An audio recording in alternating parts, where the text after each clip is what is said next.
Hey Ben, what's the Aztec Safety online e-learning website again? Yeah, that would be aztecsafety.com. Fire extinguisher and firefighting, we'll send that one to Paul. Ah, now here's a course I should probably take. Conflict resolution. Power line safety. Yeah, I thought it might help me with my line calls. Did you know this Aztec website has over 100 safety courses? Jeez. Aztec Safety online course. Ground disturbance. Could have used that a few seconds ago.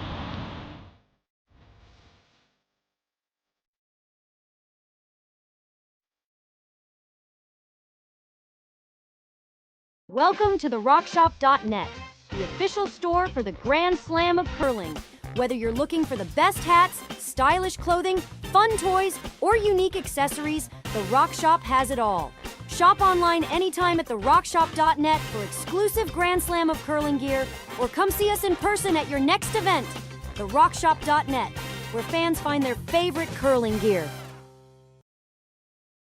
Hello, curling fans, and welcome to the Martensville Curling Club. It's the Aly Jenkins Memorial Mixed Doubles Spiel here on Curling Stadium and SSN. We have this matchup between Jill and Garret Springer from Regina and Chiaki Matsumura and Yasumasa Tanida from Japan.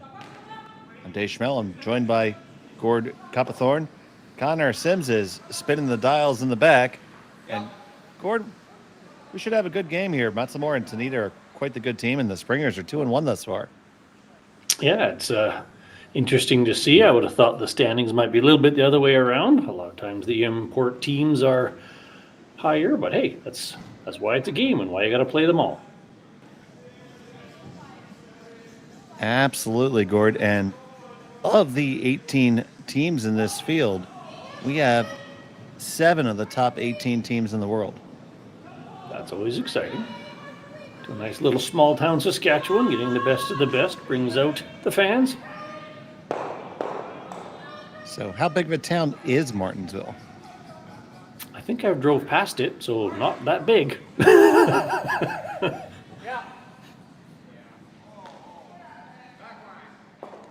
Now, this is setting up pretty daunting already. Yeah, it is. Matsumura and Tanida with the hammer, throwing the yellow stones here. Springer and Springer taking good advantage of a tight guard. It'll be hard to play with that little red rock. Almost too good. It's going to be hard for them to play with it too. That's kind of the fun quirk of this game is you almost have to not overbury your own rock because it can be hard to use it. And you usually need to use your own somewhere near the end of the end. But still scary enough, so they're going to try to move it out of the dead middle. Now, the risk is they're calling to make a pocket, and you don't generally want to make pockets for the team without hammer, but we'll see how far they push it. So here's Yasumasa Tanida.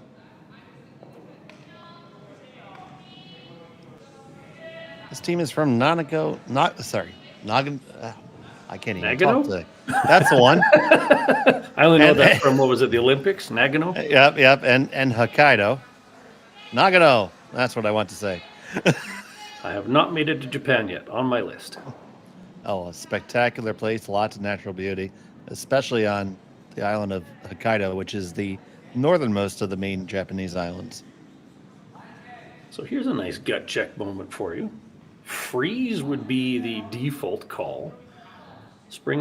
Other Springer, was that Garret? He's clearly looking, hey, what can we smash? And you would definitely be able to get 2 yellows out, but you'd also lose your shooter, and that's often more detrimental than what you accomplish. So the freeze to me is the right call.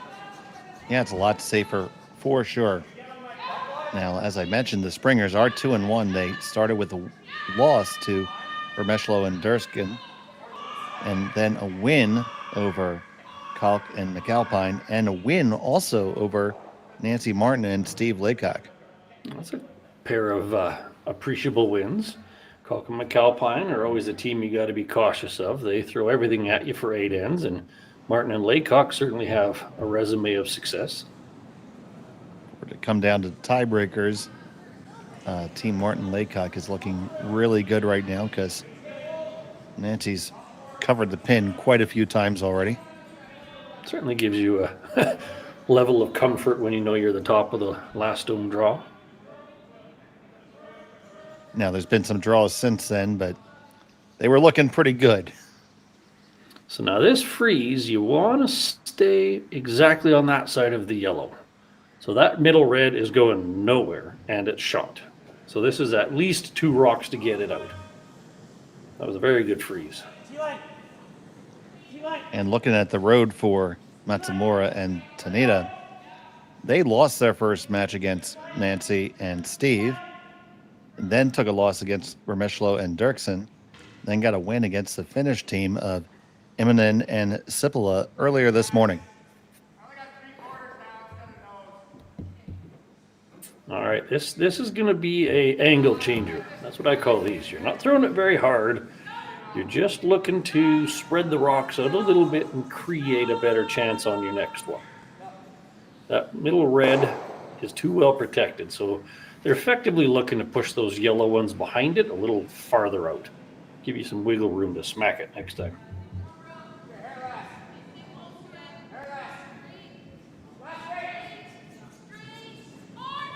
So here it comes from Tanida. Nice controllable weight. I find quite often mixed doubles, you're either throwing things hacked a boardish to move or smash the hell out of it. That was not an option in this case with the guard, so call it a strong hack to just rattle the angles. It jiggles it a little bit. That's actually a pretty decent outcome, because if they were to hit that one again, the red would hit the back yellow, which would catch on the back red, and that other middle red would scoot out the side. So that's actually a pretty decent outcome, except for that one red would sit there like a sneaky little duck. And it almost looks like it's possible to hit it by running that one that's on the top 4 in too. Certainly potentials. So that gives them the enviable position of they can't guard everything against you right now. So they're currently looking at nose hit on that highest yellow. Because that one would disappear, and one of the back ones would disappear, and you'd probably get that red, yellow, red to be a less straight line. Because right now that yellow one's going nowhere. And just some confirmation from Martensville Curling Club manager James Gordon. Nancy and Steve have had a 6 of 8 LSD of 2.5 centimeters. That is by far the best. Horribly disappointed. What's wrong with perfect zeros? I wonder how many people could throw 8 straight zeros in different matches on different days. I can throw 8 straight zeros. They're just missed shots. All right, so we're looking to, once again, just kind of rearrange everything. Making a bigger pocket at the back would be a nice outcome.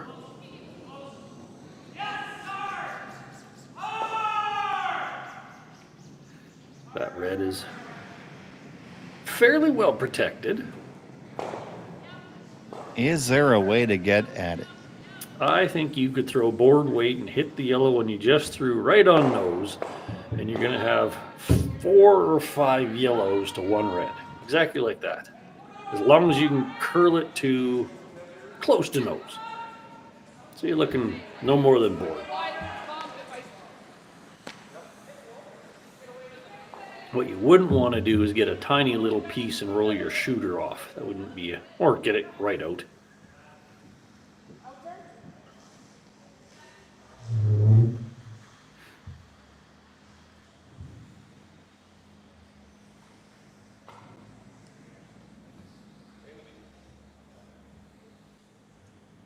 Okay, this looks like throwing the middle one straight back. So would you call this more aggressive or conservative? I kind of feel like you could get to it board, but hey, if you're not sure, throw some weight at it. A little less thought and a lot more throttle.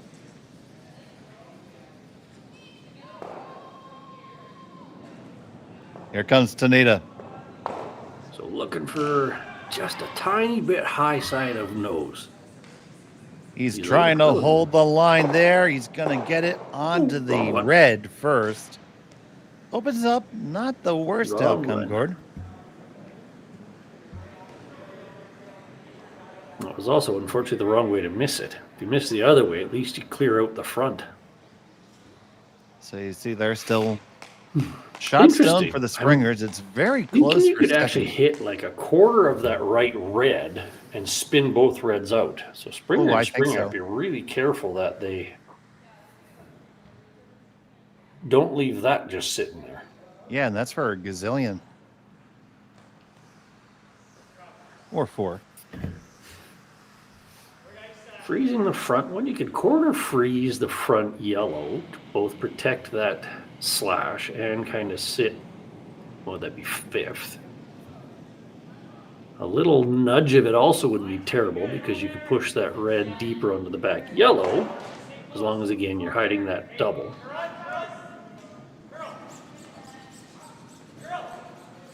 End of the day, the right side of the sheet is the danger for Springer and Springer, so you got to make sure you're covering that. As long as they don't have the double, the worst they're going to do is a tap-tap for a measurable 1. So let's see what they decided. You got guard, you've got corner freeze, you can jiggle things a little bit. Let's see what they picked. Judging by the line, that looks awfully guard freeze max. Got to be fully in front of your red. Because if you show an outside 2 inches, you're in trouble. This needs to just sit. Don't want to curl too much. All right, so that's decently killing that double.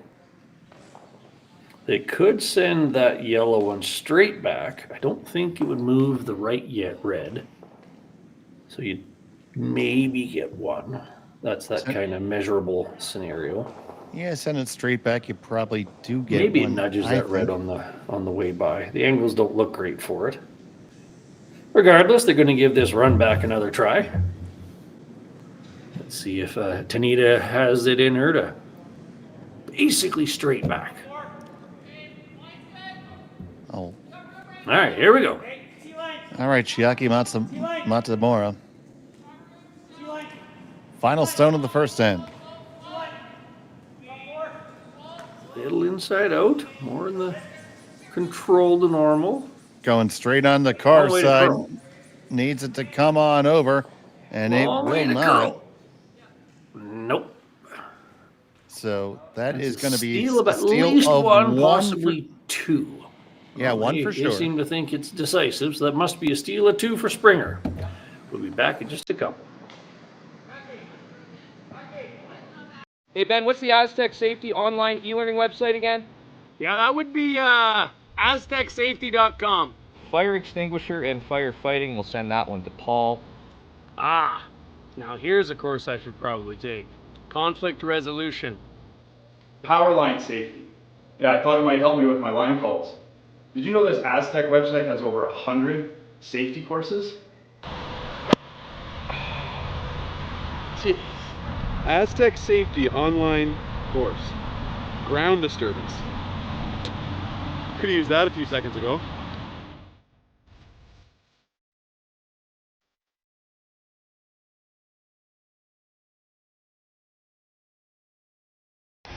The 2025-2026 Grand Slam of Curling schedule is out, with big events happening all over Canada, like the Masters heading to London in September, the Tour Challenge from Nisku this October, the Canadian Open from Saskatchewan in December, and the Players' Championship from Steinbeck coming in January.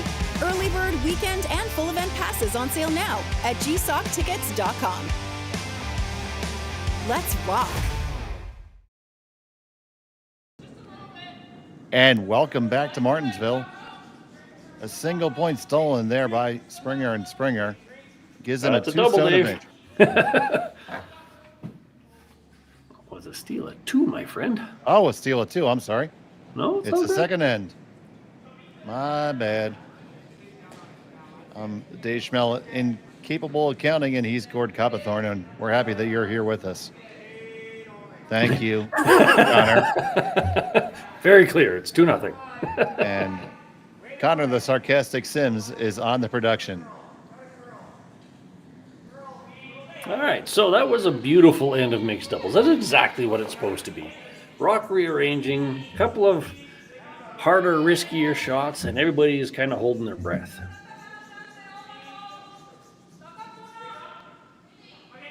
This end is already shaping up to be round 2 of the same game of slaps. 2 beautiful draws down the middle. Game of slaps, that's a new one for me. Taking your turn, smacking each other in the back of the hand. My turn, my turn, my turn, my turn. I always find mixed doubles is such a game of subtle angle changes to really see who's going to blink first. And then suddenly an angle pops out in your favor and you take your shot at the big score. And that's why we see so many games where you think a team's out of it, and all of a sudden you say, whoa, there was 4. You definitely see more 6-enders, which is the perfect score in mixed doubles, than you do 8-enders and 4-man. I mean, so much so that you generally don't even stop to take a picture of it. This is not wrong. As a coach, I've been in participant of 2, and I didn't take a picture of either, so I'll roll with you on that. That's fair. All right, so, uh-oh. Just a little bit too far. That's going to slide on back. And that also put that yellow into a happier angle on the red. That back yellow is not going anywhere at the moment. So Tanida is kind of saying on the inside of the yellow, but that's actually a dangerous idea. That gives them a way to kick out both yellows without touching any of the reds. Considering they have hammer, I could even see something like back 8 on that red. Nudge it over a little and spill your yellow towards the other one. This is a way to sit to, but you're giving an opportunity to the springers that you probably don't need to.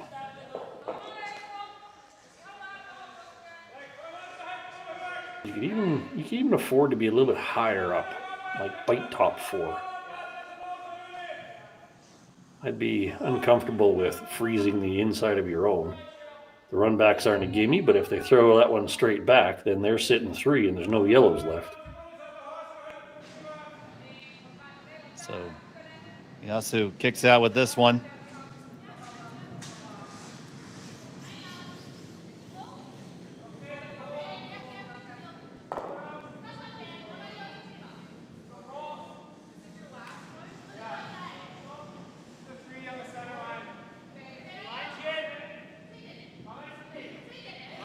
Well, they seem to be happy with the line. And now we're just going to hold it straight just the last couple licks. Well, that's what they asked for. In the world of angles, I'm not sure I'd love it. Freezing it down onto the red one saved them a bit. But you can even see here, the springers are thinking, how do we make an action on this front yellow in any manner to kick the other yellow out? Looks like they're going to come right down onto it. Yeah, you could certainly do this with just, heavy draw to push them around a bit. You'd be perfectly happy kicking the second yellow just half out with a 4-foot, and it's a catcher for things. The interesting thing is the team that's trying to steal wants all the rocks tight to the 4-foot, and the team that's trying to score with last rock having hammer generally wants them spread out farther. It tends to work better for you. So Garrett's going to make a mound visit here.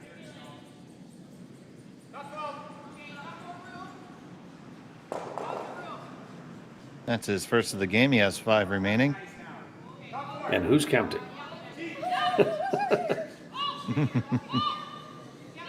Looks like he's thinking sort of similar. Is there a way to do this with some weight? Which, of course, would have to be the run back.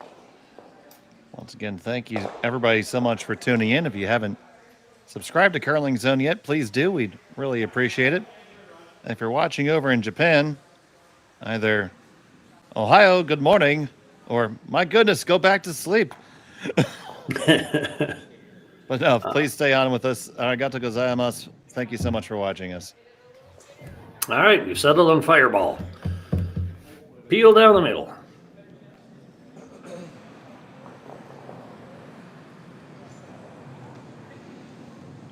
Fireball is on the way. It needs to curl up just a touch. Ooh. It's going to run past everything. Half an inch from excellent. And it goes right into the corner. Still not bad, though, because, well, they got to be careful. Those two yellows are so easy to double out. I wonder if they're regretting that choice now. You got to throw a perfect guard, or you need to change those angles. It's my credo, no regrets. Did you see that movie, We're the Millers? No? No. Oh. It was funny.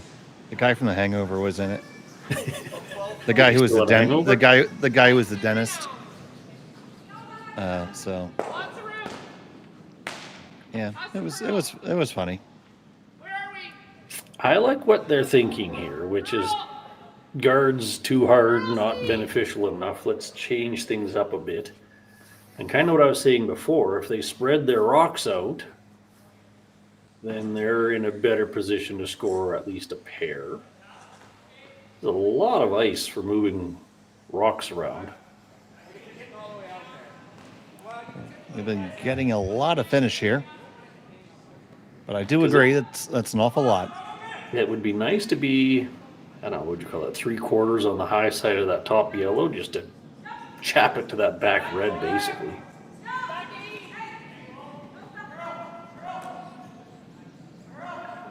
Another little fascinating aspect, neither of them has the sweeper at the home end with them.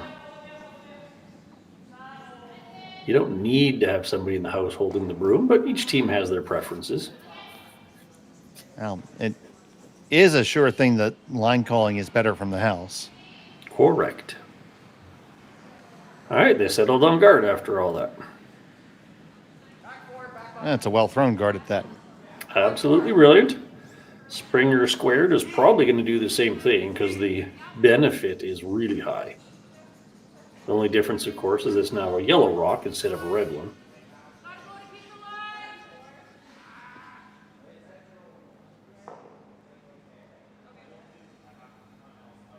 Given that yellow's sitting too, it's hard to pick something else.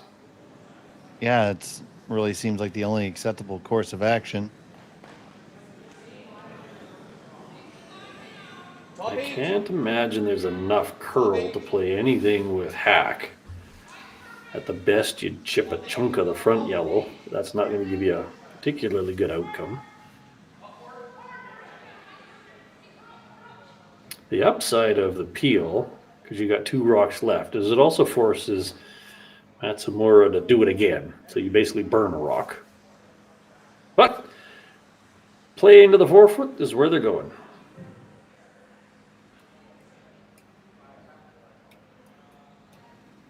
So this side here, you'd basically do yellow into the yellow and push it to the back 4-ish 8. And hopefully you don't roll off. You could do it the other side and push the yellow over by your other red. Also an option. So the stone on the way from Garret Springer. Last one for him in the second end. 3rd of 3. Sweep for some weight. They like the line. Gonna be really close to the guard. Do you squeak by? Woo. No, you just chip off. Now stay it was a awake and little stay late. with it. Stay with it. Oh boy, is there a triple on the Reds back now? I don't know. Well, in the world of good and bad misses, that wasn't a good one. So that would go in that bad bucket. The bucket of bad, file it there. Oh, they got by, even frozen to the front when you had something to work with. They were still sitting too, but you had something to work with. That's bad news. I like what their brain is at with freezing onto their yellow one. It's kind of a setup shot, but still leaves the Springer smash to bail out. The triple, you got to get that, what did you call it, about 3/4, so your shooter's going to roll pretty far. To do the triple, you probably lose your shooter. Right. And then the shot back, Springer smash, kills 2 more. Yeah, and that back red one's not actually hurting you any.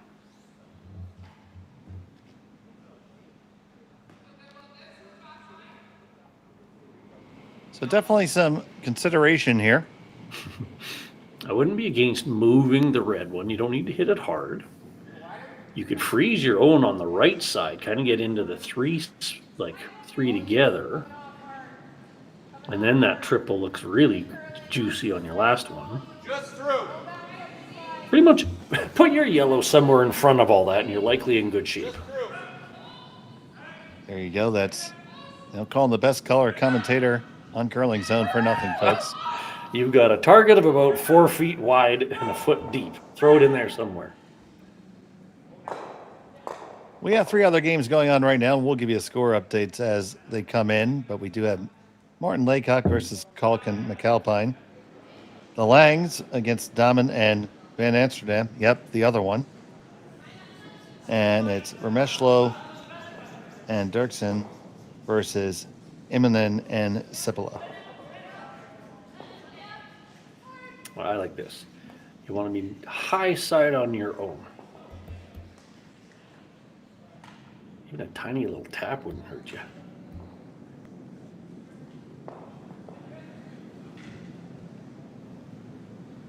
So Yasumasa Tanida with it on the way down.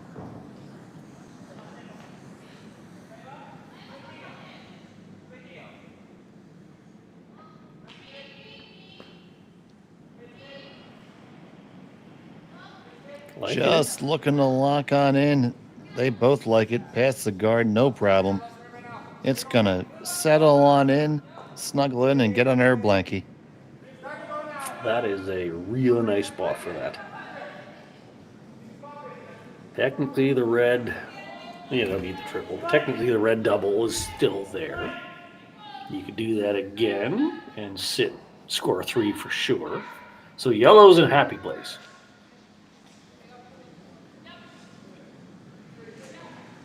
If I'm red, I'm wondering what I can freeze to and only give up 2. Freeze to the one in the back, maybe? Except for you hit the yellows in anyway, and that red one naturally pops off. Right. You can't get close enough above the L of Flynn, or fly on, or whatever that word is. I'm assuming it's Flynn. If you could cozy it into that little, right there. But you need to at least be third.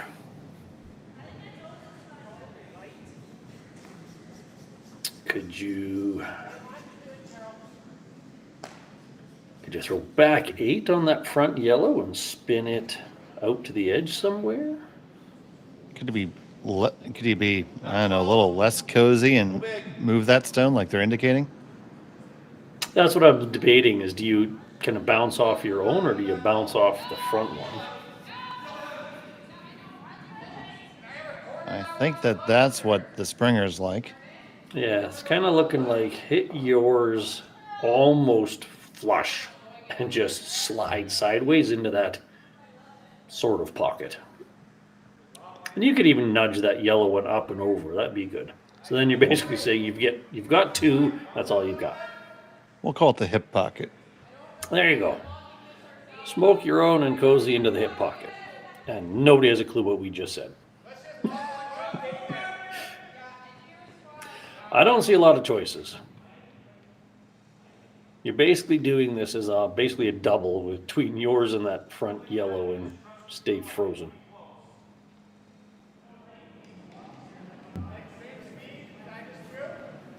So tough shot here for Jill Springer. They're in a bit of a pickle here in the second. Her last. Plenty of weight. No sweepers. Yep, That's the scary. die is cast. It's going to be what it is. It comes over the 016 off their own. Oh, nice shot. Oh, and that locks on pretty well, Gord. That's about as good as they were going to get. So now, do you try something daring, which probably wouldn't work out for the 3, or do you just scooch that yellow up a tiny bit? There's room for it. The 1 foot tap. Yeah, I think you just tap that up there and you get 3 right there. There's no risk. Other than doing it way too heavy, but let's assume they aren't going to do that. Because you can nudge your other one a little bit. Mm-hmm. So there you go. We're going for the 1 foot quarter rock tap.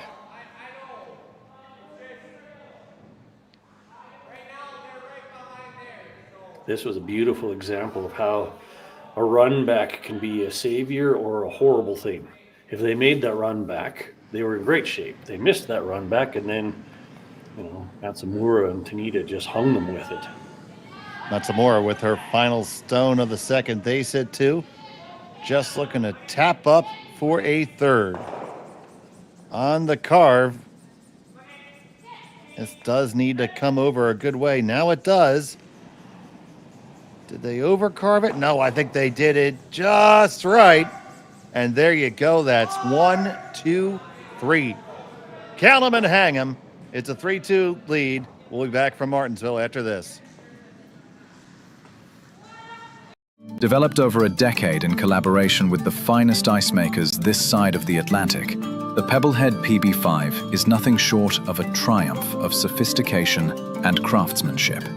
Weighing less than half its lumbering copper predecessors, yet boasting 10-fold their durability, the PB5 delivers perfect, consistent ice, time after time. The PB5 by Pebbleheads.com, the apex of ice-making ingenuity for the roaring game of curling.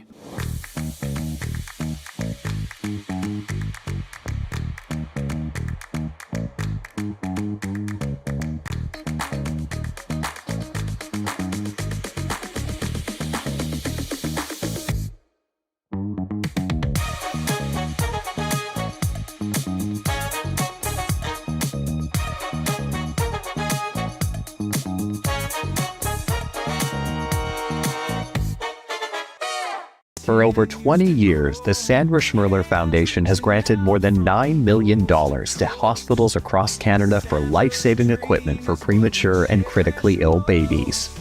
In the past 4 years alone, $4 million has been granted thanks to the curling community's incredible generosity. The need continues year-round, and with your help, we can ensure every baby has the chance to grow up and become a champion, just like Sandra. And welcome back to the Martensville Curling Club. It's the Aly Jenkins Memorial Mixed Doubles here on Curling Stadium. It was a big 3 for Matsumura and Tanida. And it was because of this shot, Gord. This was exactly as they scripted it. You needed the right weight and you had about half a rock to hit. Whisker heavy, but that was the safe side. Nice manage. They got up and followed the rock. They actually got it a hair thicker than I thought they would, but didn't matter. They had catchers. So brilliant shot for a squeaky little 3.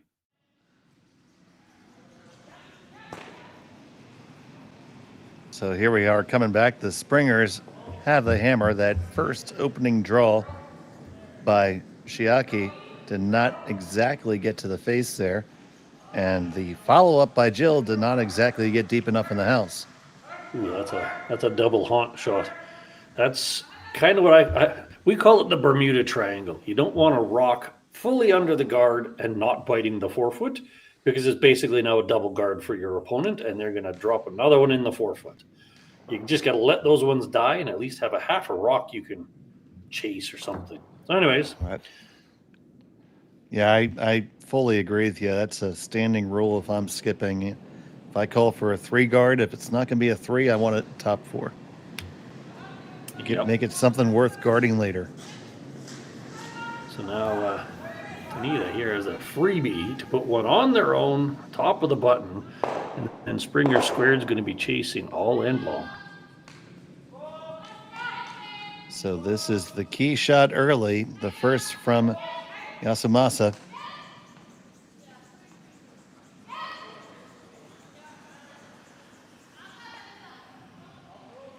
He might have given it back. And that is gonna chunk off of that. Now, Blink. not horrible for them, because that's not aimed at the forefoot. And they're sitting on almost the pin. So they got away with a mistake, but it wasn't ideal by any means. And we assure you that it is actually the Springer's turn. It's just that one camera's frozen. There we go. There's Garret ready to go. All right, so now they're looking to freeze on the inside of this, and that's going to set them up good for a 2.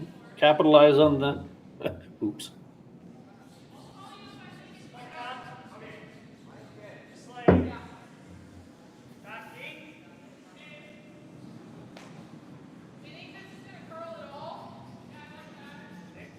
Such a game of mistake and counter mistake. When you only have 5 rocks to throw, it compounds quickly.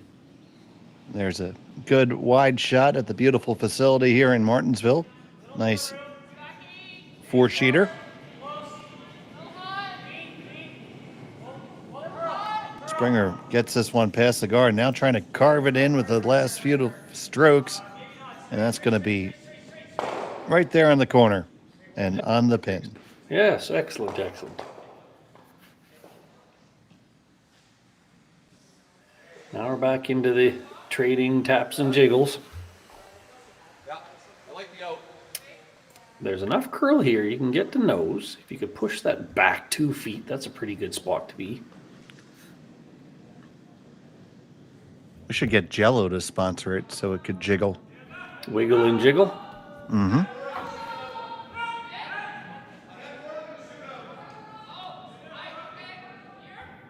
I wouldn't even be against being light here. If you're frozen to that red one, not an easy way to score 2.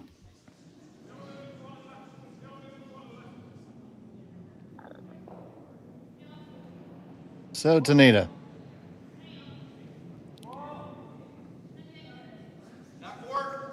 Comes on up and hops on it. This looks light and narrow. That's what he did with his last one. This is going to be very close to the second guard. It's going to come in contact with it and nestle in there into the 8-foot. So how do you make that oops into a oh yeah? In terms of the Springers or? The Springers, yeah. Well, it's a bit ballsy, but you could play the yellow, red, yellow, and you'd be sitting 4. Even if you just straight back with it, you're sitting 1, 3, 4, 5. I don't think there's enough room to go between them. The one camera looks like you could, but I don't think you need to. So I would hit that one, knows it's fine, clip the red on the way by, you're almost cashing your check.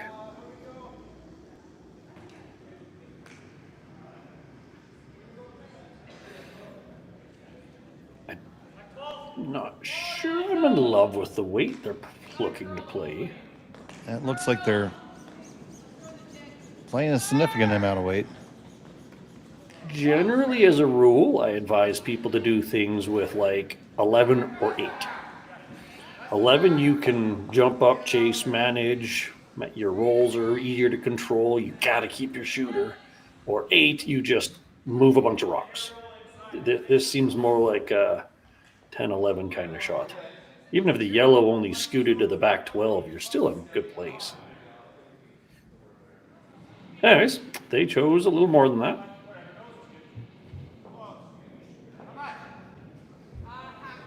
So Garret Springer looking to put himself in a very good place. Just a heavy clean. Jill watching the line, still watching it. Still just cleaning it. Now we're just going to let it go. Coming. Oh. Oh.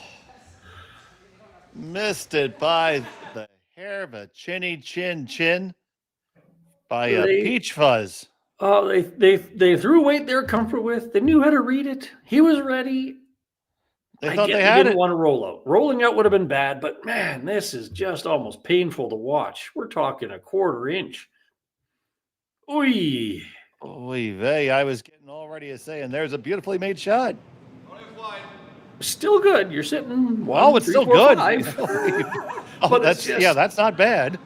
You had the taste of the candy, and you got a carrot stick. Oh well. Moving on. This is celery. Celery's worse. Well, that's why it wasn't bad. It was a carrot. You still got a carrot. You didn't get, a lump of coal. Anyways, okay. Focusing. This looks like they're scooting through that port, which is not a big port, but if you get through and nudge the red, that's a good shot.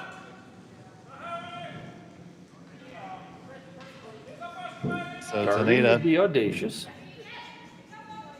This looks guarding weight. This looks very guardish.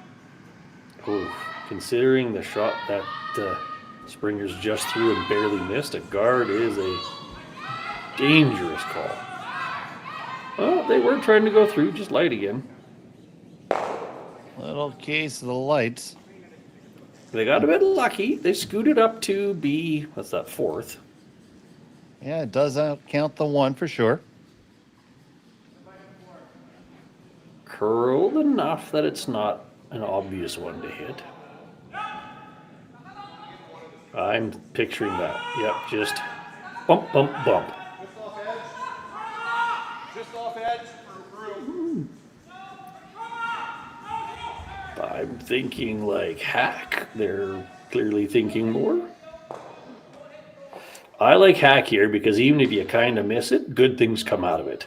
You can rub off the back of the yellow. You can just jiggle things around. I would be remiss to see anything more than the board might scare me. As long as you rub it the right way. That's more ice, so they're definitely throwing less weight. Yeah, board adjacent. I just find a lot of cases people get so fixated on taking the opponent's rock out when that's not the necessary outcome. It just needs to get to the 8 foot. But anyways, it's a comfort shot. Pick the weight you're comfortable throwing.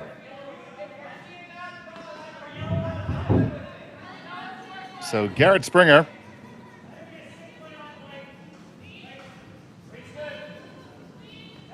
Once again, up and ready.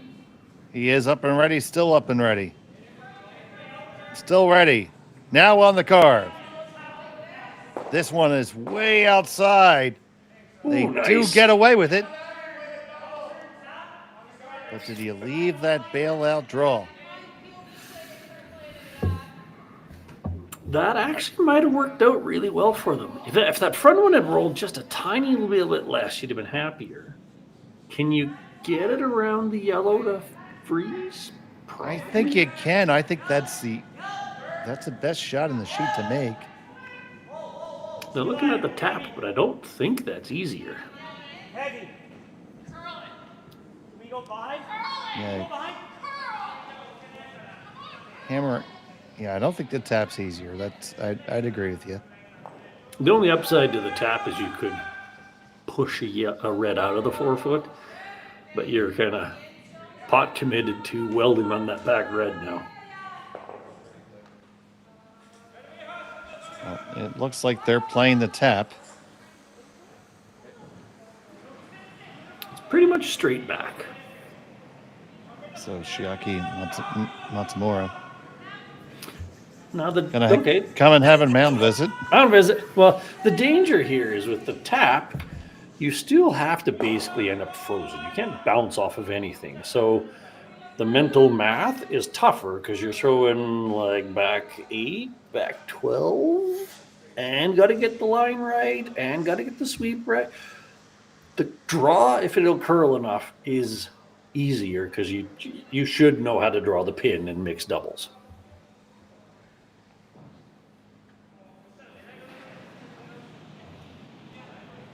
Even if you ended up just a full rock in the 4 foot, it's going to be hard to do anything against it. That is their second mound visit. Back button. But a very important time, so if there was a time to talk about it, this is it. Seems a bit of he likes tap, she likes draw. And in this scenario, it's what is the thrower most comfortable with? But they're sticking with the tap. Yep. I thought he's going to crab walk one more step out there.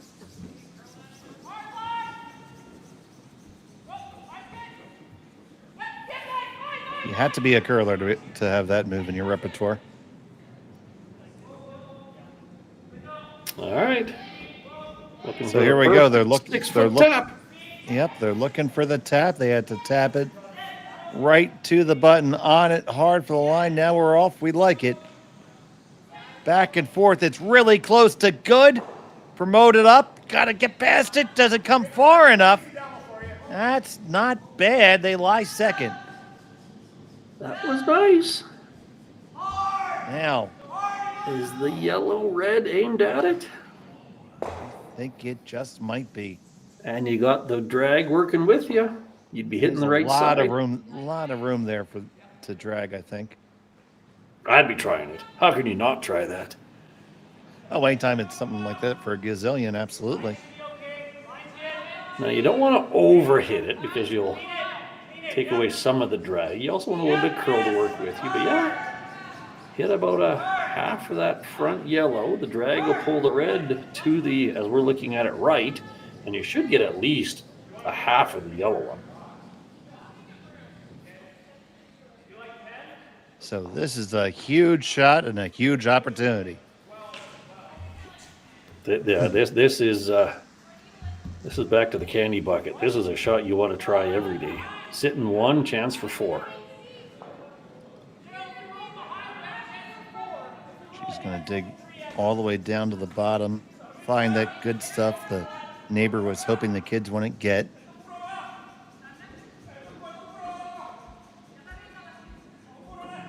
Final stone of the third. Looking to throw this little drag shot for 4. It's out there. It is way out there. It does need to come over. It's coming up. Will it come up enough? It's going to be close. It gets it moving the right way. Oh, but not far enough. And it's only a single point for the Springers. We're all tied up after 3. We'll be back from Martensville after this here on Curling Stadium. Hey Ben, what's the Aztec Safety online e-learning website again? Yeah, that would be aztecsafety.com. Fire extinguisher and firefighting. We'll send that one to Paul. Ah, now here's a course I should probably take. Conflict resolution. Power line safety. Yeah, I thought it might help me with my line calls. Did you know this Aztec website has over 100 safety courses? Jeez. Aztec Safety online course. Ground disturbance. Could have used that a few seconds ago.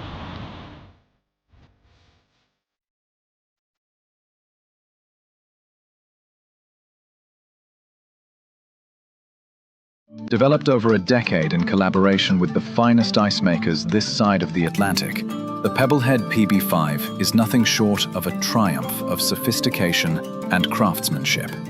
Weighing less than half its lumbering copper predecessors, yet boasting tenfold their durability, the PB5 delivers perfect, consistent ice, time after time. The PB5 by Pebbleheads.com, the apex of ice-making ingenuity for the roaring game of curling. Welcome back to Martensville. It was a really close effort there by the Springers to try to score a big end up in a single point. Oh, it's so... You got 2 big misses out of Tanida with those late draws, and you only got a 1. It's kind of... How do you not feel a bit disappointed? Absolutely. I don't know if Connor has that one in the replay can, but love to take another look at that attempt. Oh, and how much are they not kicking their ankles for missing that? I guess you call it run back on Garrett's. Oh yeah, I mean that was a key opportunity there. Here's another look at it, Gord. So she comes out, has plenty of weight, but she looks like she floated it a hair. So they had to wait, and they had to wait. And then, okay, we're going to try to get some curl into it, but you still need to get into the break. And it sure tried, but they needed a decent chunk more of that. It was certainly there, but just not quite enough weight. So that first draw comes to the top 4. And now Matsumura with her stone. These are always kind of sneaky when there's one sitting at the top 4 like that. Do you corner freeze that one? You try to scooch past it and corner freeze your back one. There's opportunities in both setups. Oh, there you go. Chunk it over. That's all fine too. There's that whole spread the rocks around. That's usually much more advantageous for the scoring team. It's nice that they have enough curl here that they can play that kind of shot. Yeah, it's been good ice conditions thus far this weekend for sure. All right, springers already are thinking, I'm not loving this. Got no choice. Weld another one in there, a little better. Try to make it more better. Be more better. That's the catchphrase of the U.S. girls team I coach. Be more better. They hate it when I tell them that, but it works. I have a friend of mine and former member of my club and actually one-time color commentator on Curling Zone who would just say, be better. I just have to make it grammatically challenged with a more. Speaking of which, don't you wish that was 2 feet more? That your other red was a valuable shot? Because it was too heavy for a freeze and too light to keep your other red relevant. The dreaded in between. Man, if Matsumura and Tanida keep just spreading those rocks around, they might have a shot for 3 or 4 just all of a sudden appear out of nowhere. Almost feels like a power play when they spread out like this.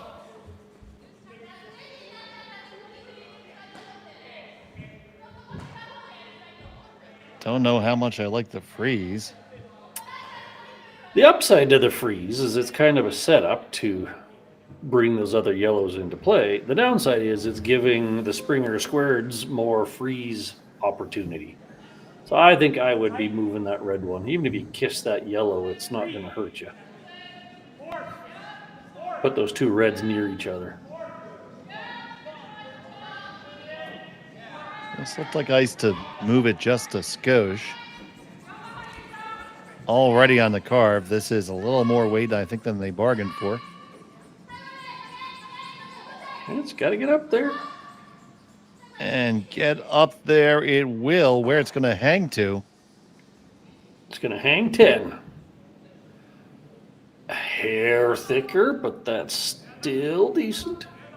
Yep, right there, the outside edge, at the edge of the 10-foot circle. Ooh, Springers are switching gears into defense. I think you have to, Gord. Well, you are sitting 3rd, so you could freeze the back one again. Hit and rolls, fine. You could even get a double on the back ones. That would be good. Yeah, this is one of those gut checks because you could put a red in that red-yellow clunk in the back there, and it's not going to go anywhere. Fair. We care about the shooter. It's probably never coming into play with yeah, but So here's Garret. He hops up on his stone right away. It's like a 9 or Let's get it just a little bit in the beginning, it looks like. Now he's more happy with it. Too thin would be the danger here. Getting the 1 and the 2, a nice downweight double and a beautiful roll. Great shot by Garret Springer. So here you go. The defense is what it is. They're going for the double, the roll or the double, preferably both. And he pretty much nails them both. Good teamwork on the line call. Again, too thin would have been the danger. So bang, bang, 2 in the corner. Rolled just about a half rock too far, but really quite a decent shot there. Does he get to get a piece of candy for that? Better than a carrot stick. Except for you've left them bang and flop better, and it'll move a red one back. So they'll be sitting 1 and 3, both under the guard. That's the only downside of having rolled a little too far. So the stone on the way from Tanida. And he's on his own right for line off the jump. This one's all about the roll. You don't really care about what happens in the back. Squeezes past the guard. Gonna pop and flop, dead bisecting the center line. Brilliant shot. That's where Garret wanted to be. The double was nice, but that's where he wanted to be with the roll. Now they are again thinking run back might be the savior. They might chunk it out the way, what was that, Matsumura did that on her first? Maybe it was Tanida's. Anyways, that kind of just punch it back. The downside is you punch it back and you're still leaving all your reds on one side of the house. But that rock's so good, you got to move it. You see Chiaki getting ready for the 4th end there. Gunning for the snack. What did we pack today? Baby bells and pepperoni sticks? Orange slices? Carrot sticks.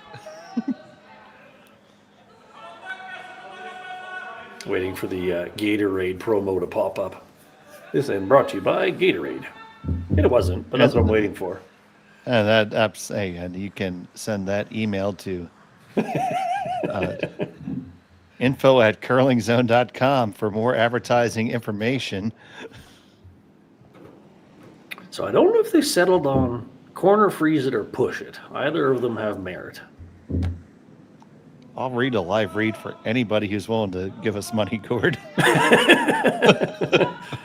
We'll even persuade them with a few teaser calls. So this looks kind of corner freeze, which is funny because they switched to defensive hitting on the last one, and now they're back to freezing their way out of trouble. So they could have just frozen the last one. Won't go there. This is...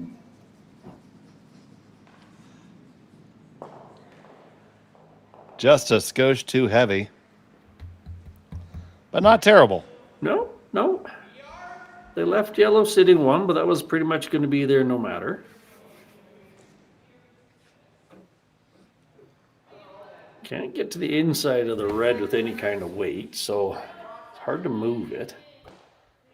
Well, yeah, I mean, you could move it out of the scoring area probably from the intern side if you decide to get really up close and personal with the guard. Mm-hmm. If I'm yellow, I'm thinking, how do I leave myself the draw for 2? How do I give them something they have to deal with, and I'm hopefully going to have the draw left? I'm not sure I'd do it now, because you might leave a double, but there's also a lot of catchers, so I get that. Corner freezing the red one cuts your own draw off, so then you'd have to go with the out turn. So, yeah, freezing your own, it's got potential. Yeah, it doesn't seem like a bad choice.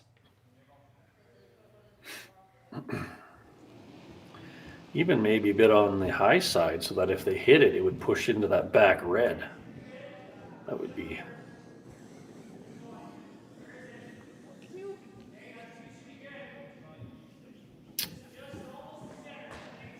Yeah, I get this. I'm okay with this.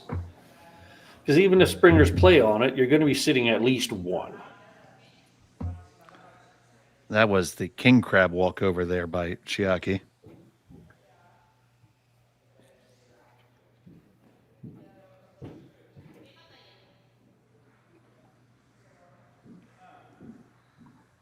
All right, freeze your own. Springers will be baited into hitting something. Then maybe you got a shot for 3, but probably 2. Step 1, let's throw this freeze. Yasumasa Tanida with his final stone of the end.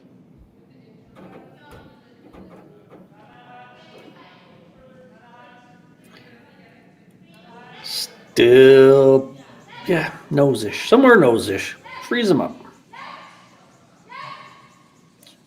On this hard for the line, it's curling hard. They Uh-oh. are going to just get past the guard. It's a lot of weight, though. They still lie, too. That was a bit toasty. I'm not. Can you ever hit the living daylights out of them and make it all fly? I'm picturing a triple all day. If you hit kind of a third of the rock on the right, catches the back yellow, goes over top the red, that yellow goes back off the other one. Not sure. Not sure you can get past that guard because you really got to get to. Well, no, it's because you got to get a third. That's right. Daring. Worst case scenario is you give them a chance for 2 because that back yellow one with weight should bounce out past those 2 reds. Yeah, the only thing you can't do is wreck, and you can't flash. Yeah. Now you could hit this front red one, take out 1 yellow, and that's if you might get and you might be able to get a cutesy little spin up and lie shot.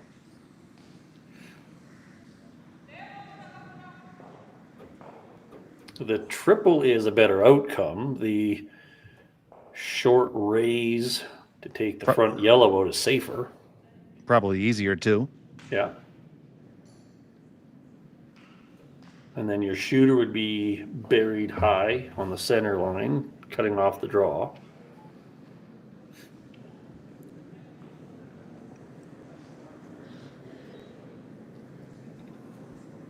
Kind of a preference shot at this point.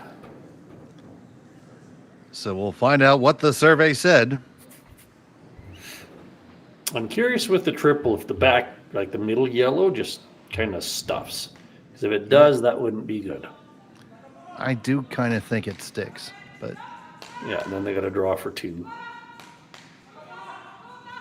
which is pretty much the same outcome as the slash on the front one, a shot of some sort for 2.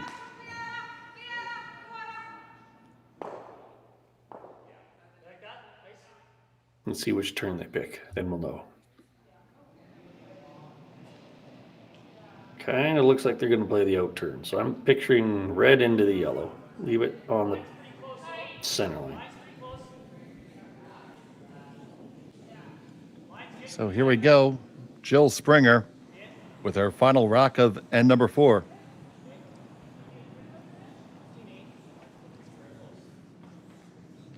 Now you either want your shooter to stay high or get completely out of there. Depends where you're making this contact.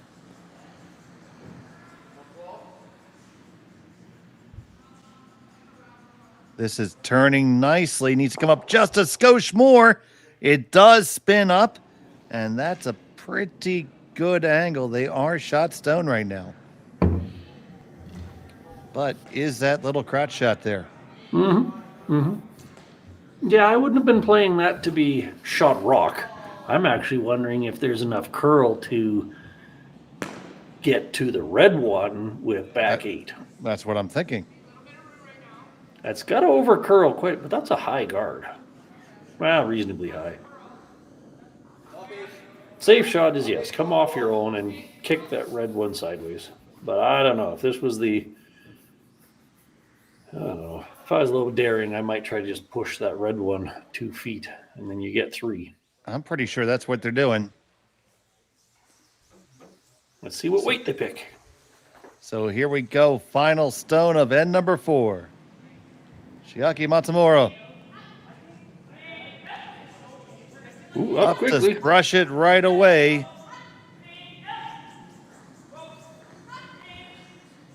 Looks like they're just looking to play off their own. Nope, they're past the guard. Can they get to the red? Can they get to it? They get to it, and they're going to get 2. So nice shot, great outcome. They take a 2-stone lead after 4. The Springers will have the hammer in 5 when we come back from Martensville after this. For over 20 years, the Sandra Schmirler Foundation has granted more than $9 million to hospitals across Canada for life-saving equipment for premature and critically ill babies. In the past 4 years alone, $4 million has been granted thanks to the curling community's incredible generosity. The need continues year-round, and with your help, we can ensure every baby has the chance to grow up and become a champion, just like Sandra.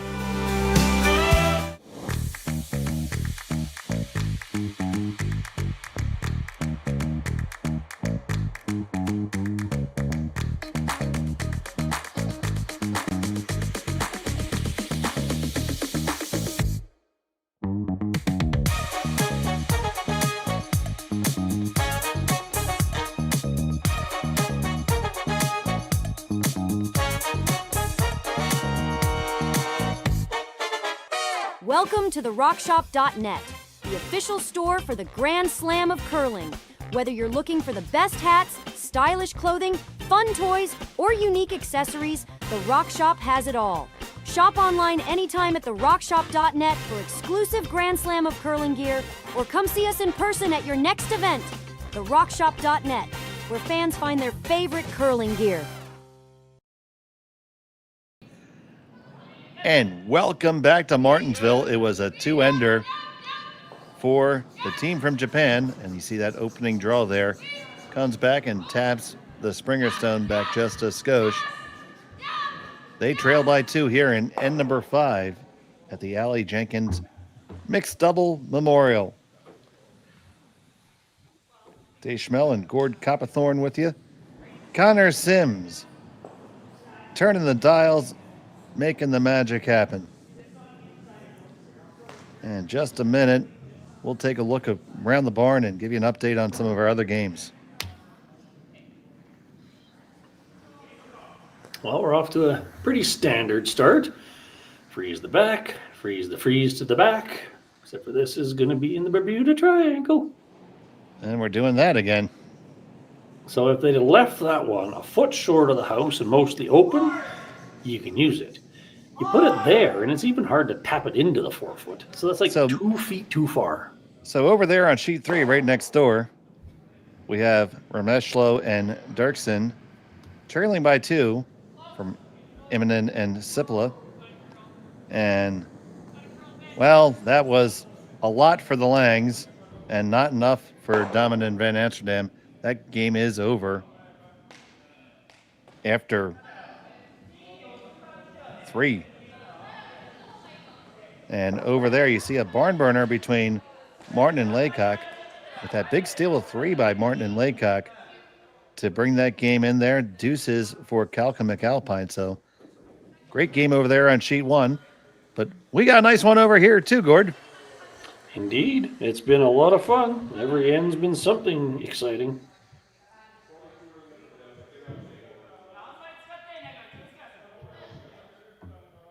All right, so they got a freebie.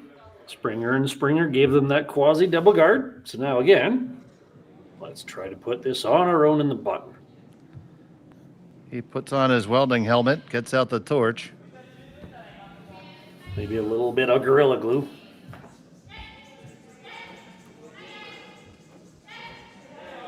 That stuff's pretty good, Gorilla Glue. I settle for duct tape most of the time. I'm Canadian. So this one you want to leave off. You want to be high side. Okay. That's pretty. I think you get away with that, buddy. Yep. That's success. I was afraid they were going to cross the nose again, but nope, success. And we're into the chase. Fun little fact. Kind of been tracking it over the years. On the first rock, if one team clearly outthrows the other, as in this one here, you'd give Japan 4 for theirs and a 1 or a 2 to the Springers. If you outthrow on the first one, it's about a 65% chance you're going to score or score big. It's a fun fact of mixed doubles because it takes 2 shots to untangle that mess. And you only get 5. Exactly. It takes at least 2 and you only got 5. So now you get into chasing, and chasing is a horrible feeling end after end after end. Another fun fact, there's about 25 different flavors of Kit Kats available in Japan. Twinkie. Whew, if they'd caught that red one, they'd have released a lot of pressure. But it still comes in, and that pressure remains, and they're going to try to dial it up again. So just back with the straight guard here, eh, Gord?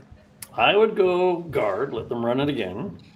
Probably guard, let them run again, and then freeze back on my own with the last one to be 3 in a row. On the assumption that the run back doesn't succeed. That middling red in the top of the 12 is such a nice second guard. Obviously, you can crisscross it and smash things in the middle, but that's just kind of a risk you're willing to leave.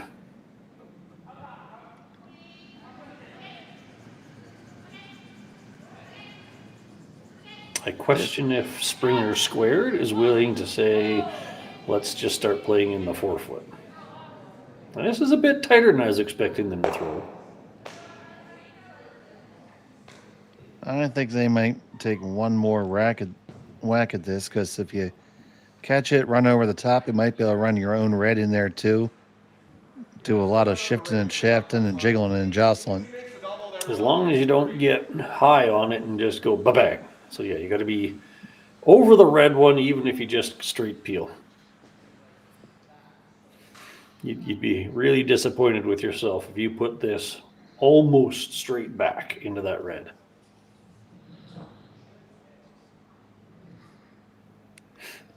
So Garret needs to come up with a big shot here to interested parties there in the lounge. He's definitely not going to hit it thick. Bang, bang, onto it, scatter him. And a tactical nuclear weapon just went off on sheet 4. Fireball. All right, here we go. Japan, a little too close together with those two. So Springer, Garret with the heater down the middle. I thought it was a little wide, but it comes up nicely. Bang, bang, kadunk. 2 yellows in the corner and nothing in the middle.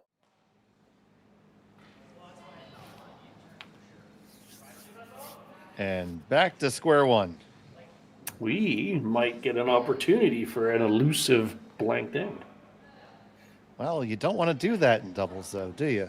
No, but it still happens from time to time, and it's entertaining. So now, Japan's probably saying, let's just force them one. This is no longer even remotely a stealable situation. Just play the big split.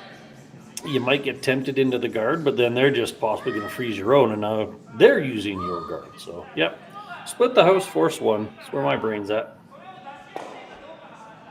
And to your point, a blanked end is a bad thing because they would switch hammers. So Springers have no interest in a blank. It's a fun rule of mixed doubles that sometimes wish would make its way to other levels of the game, but yes. Then I think after this, we might see Matsumura and Tanida engage the power play. It's the right time of the game. 6th end is typically where you see one of them played.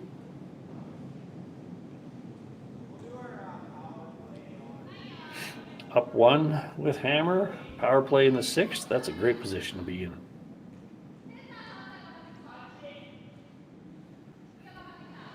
So just looking to put a lot of green between these. Looking a little greasy here. It's got to stop. It's going to settle.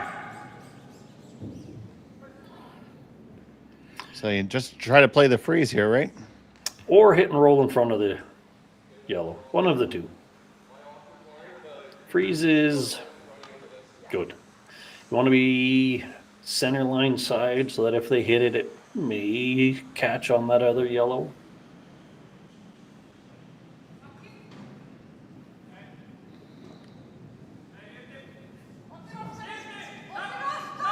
I don't know how lively these rocks are, but it's hard to throw a freeze that can't be doubled out. So that's why you think of that yellow one might come into play.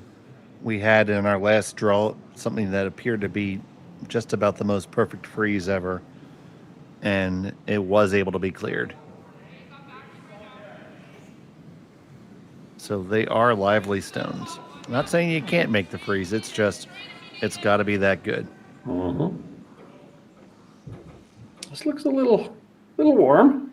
Looks not frozen. Kiss of death. Rolling off of a freeze. Kiss of death. The opponents have the choice to do whatever they want to, and it's usually very detrimental to you. So in this case, luckily everything's under the T line, so they're going to hit and roll over in front of their own, and they're going to have basically a gimme draw for one. That game's 3.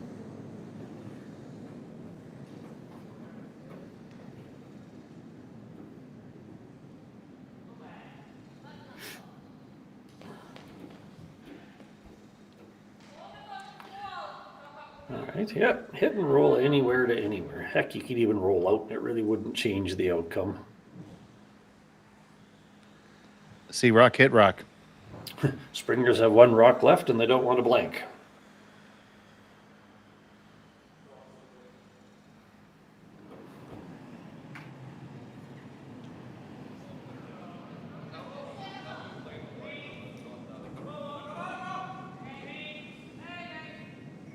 Nothing fancy here.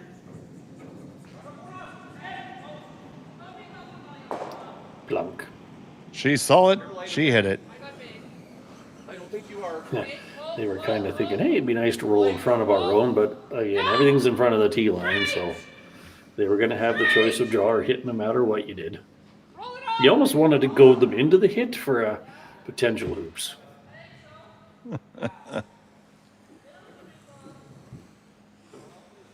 So it looks like they want to hit for it.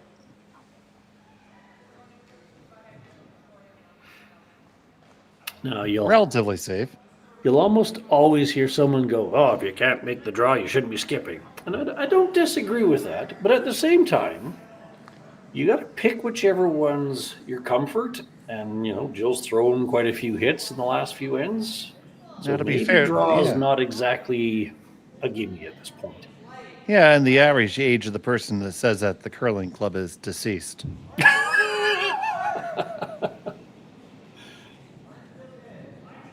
I would say the draw is statistically higher likelihood, but a hit and stick is also a fairly high percentage. So comfort does come into play. And especially here, you could even catch it on the wrong side and have a little catcher there. Final stone of the 5th end. Just need to hit and stick for a single.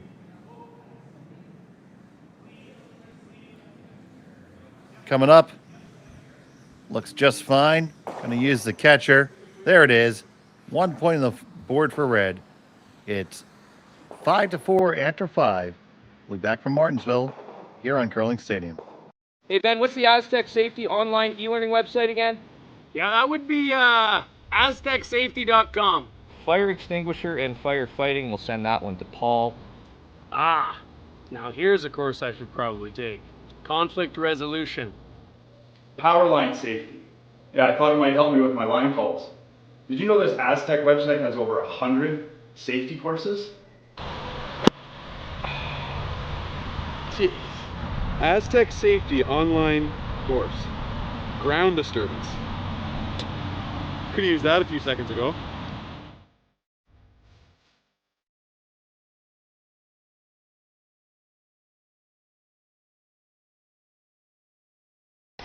The 2025-2026 Grand Slam of Curling schedule is out, with big events happening all over Canada.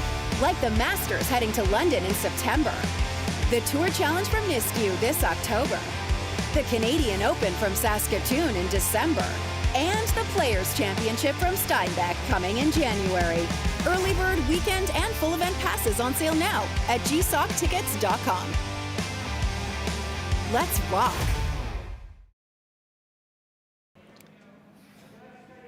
Welcome back to the Martensville Curling Club, and this is the Aly Jenkins Memorial Mixed Doubles Spiel in her loving memory, sponsored by the local flooring group. We're back here. It was a single point for the Springers. Chiaki Matsumura and Yasumasa Tanida have a one-stone lead with Hammer here playing in end number 6. And Gord, it is time for the power play. What was it? Super duper awesome power play? Super crazy awesome power play. So, interesting. So, you have to pick your defense. When you're down, you typically throw the center guard. When you're up, you typically go after that corner guard or chop it off. So, that is a really nice center guard. They did throw the good center guard in. Like you said, if you go after the corner guard, I've taken to calling it the push shot as opposed to a tick because it's a lot more than a tick. That's fair. We call it the reverse tick, but a push is not bad. Now, the defense to this is either split it off or go behind it. That's a pretty good shot there. They chose the split. Now they throw the guard again, and it kind of starts to make a bit of a mess. So this actually kind of has the feel of plus or minus one at the moment. That was such a great center guard. Mm-hmm. Let's do it again. And sooner or later, then they can just start ripping things off. But I don't know. This point of the end, really early, kind of feels like a plus or minus one. And I definitely would say the Springers would be happy with forcing one. Yeah, we have a coach at our club, Wayne Anderson. He, just like you're evaluating the mixed doubles game, he does it for the 4-player game after the second throw. He says he can usually predict the score at that point, just based on the plus minus. This is going to be a fine guard, not a Springer. If it comes in a skosh heavy. Not a bad spot. Yeah, you think so? Yeah, that's an oops. Okay. Because any kind of a hit puts another yellow in the house, doesn't give you any opportunity to play behind anything. Yeah, that's. I'd have been happy with 2 feet over the hog line over that. Okay, we'll give him a carrot. I was going to say that's a bad bucket shot. Even if they could have got it underneath the other red, maybe you could have coaxed some work out of it, but no, that's them hitting and rolling, adding to their pile of yellows and proving me wrong on the plus or minus one. Oh, well, we can't do that.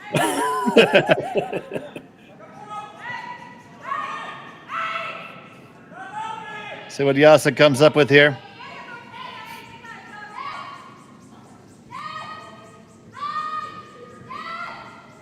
Looking to roll anything out of the middle. You don't want clutter in the middle. Well, it's pretty nice shot. It's out of the middle, absolutely. Now, this might be a good time, and looks like they may be keyed up to make them all fly. Smash your way out of it.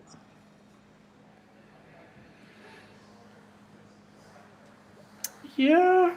It's close to going, I'll tell you that much. Yeah, you probably could get them all spinning and moving, and your shooter would roll possibly under the other one.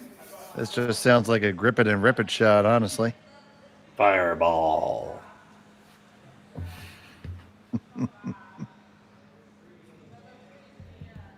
He's enjoyed throwing this kind of weight, and he's been pretty accurate. So, yeah, you could see 3 yellows in the corner, and you could even stack your 2 reds. That would make you feel pretty good. That would be a bonus. That would be the cherry on top. We'll let him have the ice cream, too. When you get 2 outcomes from 1 shot, that's awesome bucket.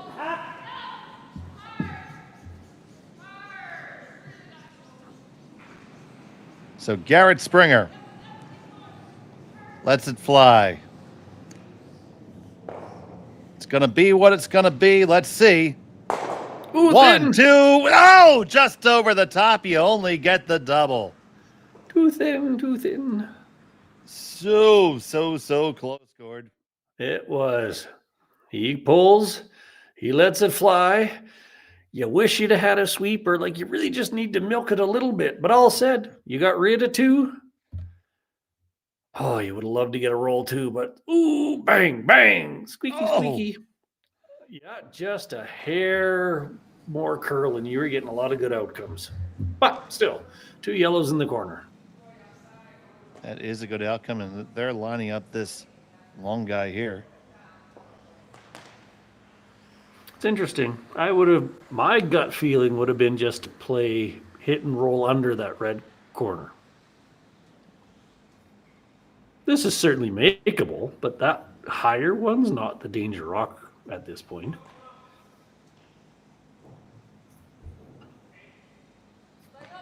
And after she does the hokey pokey around it, lining up the angle. And flaps her hands. That's what it's all about. All right.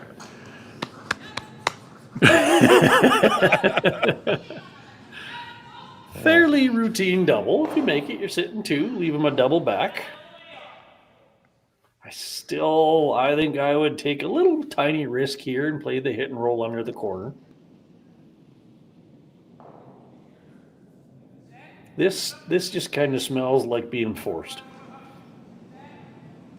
So Tanida trying to hold it out there. It's going to be really close. Looks a little too thin. Yes, it is. And it slides under. That was kind of the risk, because we weren't even sure if red was shot or not. If red is shot, now you just kind of split the house or whatever, and you're doing that same kind of force back. You could draw under everything. You could split the house. I think they do believe that they're shot.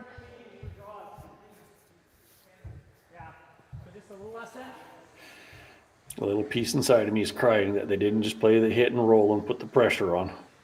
But that's in the past. Yep, we move on now. And that'd be a huge win for Springer Squared to get a force on their opponent's power play. It's not the super awesome power play. Yeah, it's now. That is the moderately disappointing power play in that case. Yes. So as long as this stays first or second, they're pretty much cementing a force. Yeah, if you're forced, I mean, you still scored, but it was unsatisfying. 6-4 lead, 2 ends to go. You're still in Not control. bad. You have 1 power play to defend against, which will probably be the next end. Yeah, the Springers are probably going to come with their super crazy awesome power play. As opposed to the disappointing, sad, melodramatic power play. Mm-hmm. If you're watching earlier in the morning or earlier yesterday, you get the joke. I just like the ring of it. All right, nose hit, B shot. Then they cross their fingers, hope for a miss.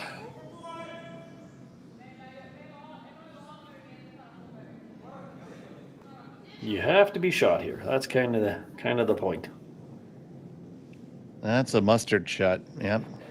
No mayonnaise there. It's mustard. Which is fitting, throwing yellow rocks.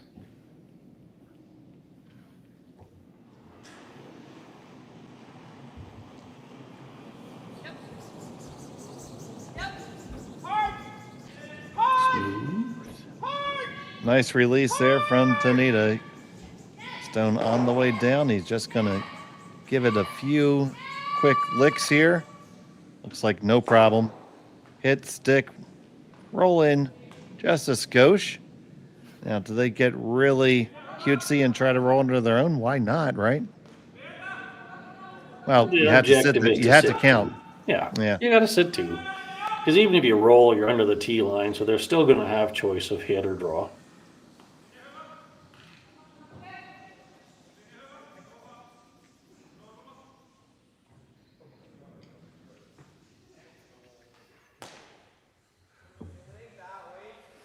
This is no need to waste time overthinking it. Hit yellow thing. Throw some ketchup at the mustard.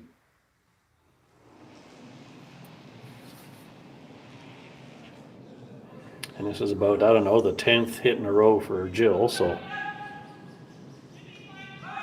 You're saying she has a good idea of it. In terms of last rock, yeah, she's thrown a few of these. 3 inches of ice, decent weight, clunk. It's the power of the poofy coat.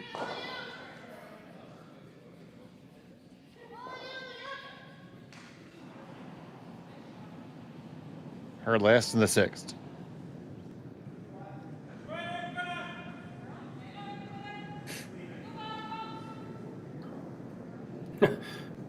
Fixing her broom as she slides along, must close. See rock, hit rock, done. Plunk. You could technically take on the double. I don't think anybody would be daring enough to do that at this point, especially when you're already up 1. We're all running on the assumption that red is sitting 2. Well, I think they are too. Or else people have had a massive lapse of strategy. All right, once again, see rock, hit rock, don't roll out. Your mind is pretty simple, isn't it, Gord? Well, considering the first 4 ends were a litany of angles, precision, and tappy, crashing, clunky, cheeky, this is black and white. Smack rock. Final still of the 6 needs a hit and stick for a single. Off and on, just walking it down. She's got it, no problem. A single point for Matsumura and Tanida. Oh, they do want the measure. Okay, so we'll hang around for that. Intern.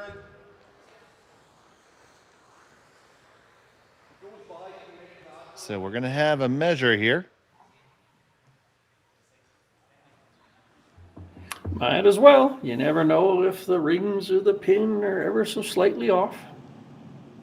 So it turns out they have 2 different micrometers here. This is the CCS one with the big TV numbers on it. It's almost like Connor could zoom in on it or something. Probably not at the overhead. No, he can, but I don't think that camera does at that particular moment.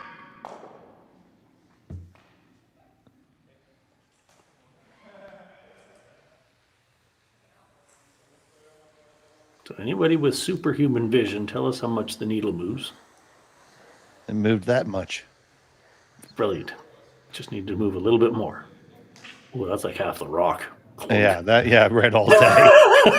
you'd break the micrometer. So that it is a single point indeed. We'll be back from Martensville after this. Developed over a decade in collaboration with the finest ice makers this side of the Atlantic, the Pebblehead PB5 is nothing short of a triumph of sophistication and craftsmanship. Weighing less than half its lumbering copper predecessors, yet boasting tenfold their durability, the PB5 delivers perfect, consistent ice, time after time. The PB5 by Pebbleheads.com, the apex of ice-making ingenuity for the roaring game of curling.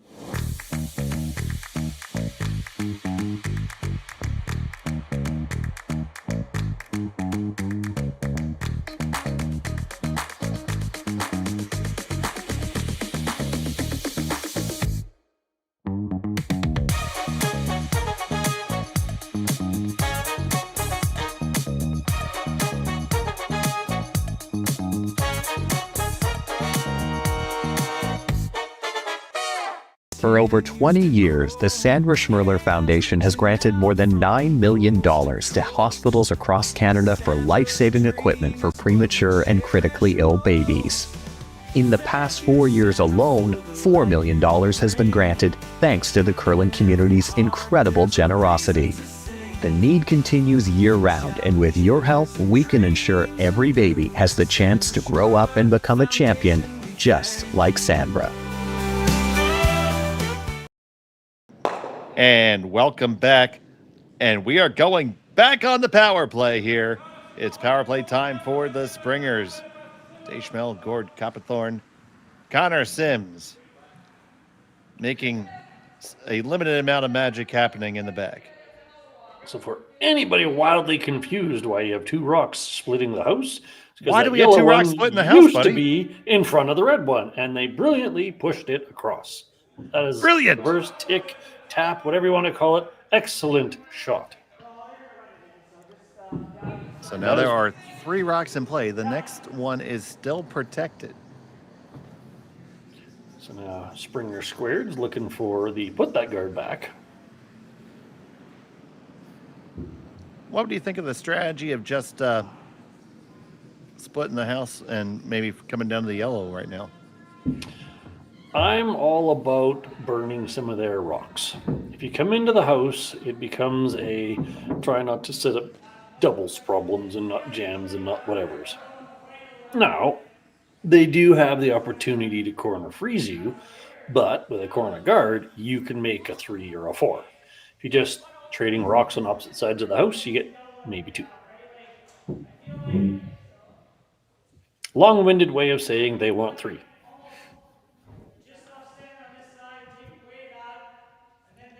So at the end of the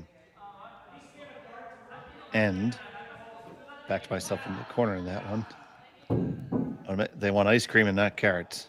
Exactly. Nobody wants veggies on a Saturday afternoon. Now, this is what we call the chop shot, trying to cut that path off, preferably being shot. The kicker is you don't want to be short and make more guards out of it.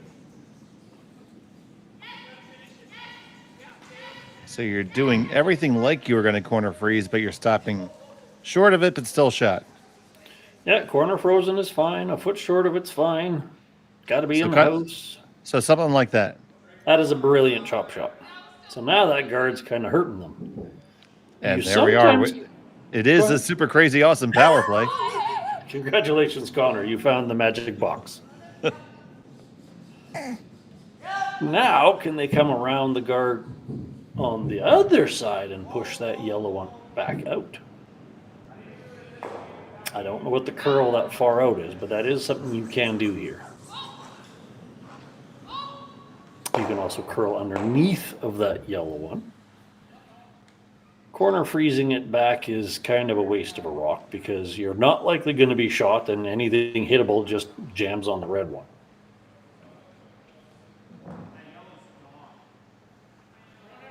You could also pull a Nicholas Adine and throw the epic spinner and kick it over top the red one. Oh, we had a spinner attempt this weekend. Didn't work. I suspect Adine is the only one to have succeeded at it so far. I think I saw Brad throw one. Jacobs. And pull it off. Oh, nice.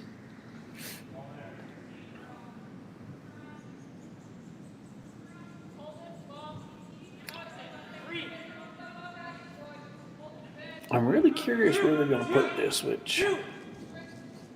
Well, they're going to chunk off the yellow and roll exposed. That's a decent idea. Split them up a little bit. Unfortunately, the yellow on the other side is now out counting your red one. But you are potentially bringing a double play into the works here. If they nose, it might be a bit high, but if they roll any to their right or the left, double's possible.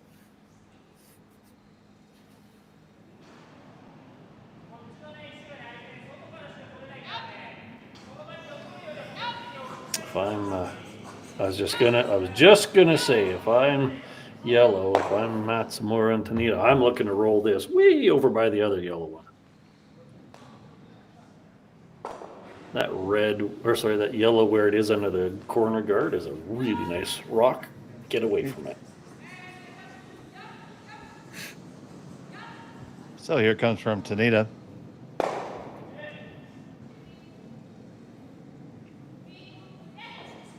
He gallops up to chase it.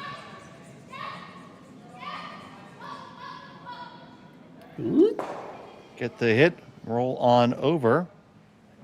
They are split even across that level and line 1, 2, 3. It may have rolled far enough. That's really flat to get to that other yellow one. So they're corner freezing the yellow one.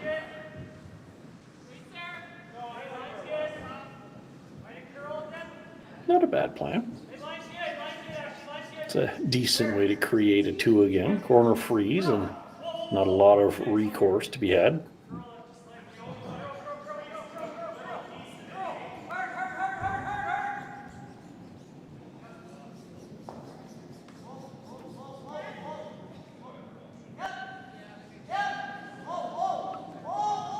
Weld this on, don't bounce off. But you also got to be second. So you don't have a lot of room for error.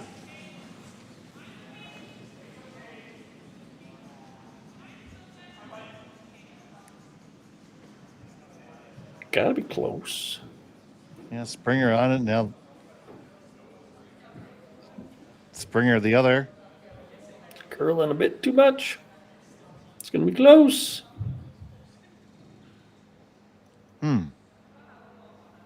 What bucket does that go in?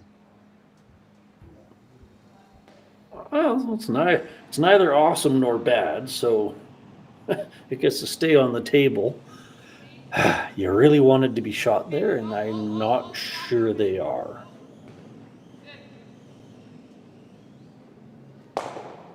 So 2 rocks each left. They could throw a center guard. They could throw a draw underneath of all of those. Like if they put it on the sea of coast, that's also well, that might be a little too close to a triple. That'd be a really nasty hard triple to throw.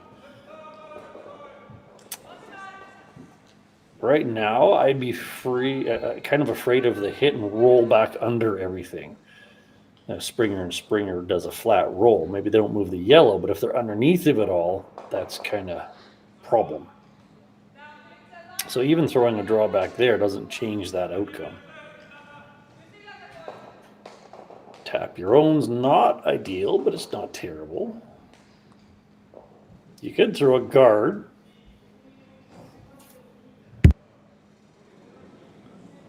Yeah, the guard is certainly an option. A couple other things you could do there for sure.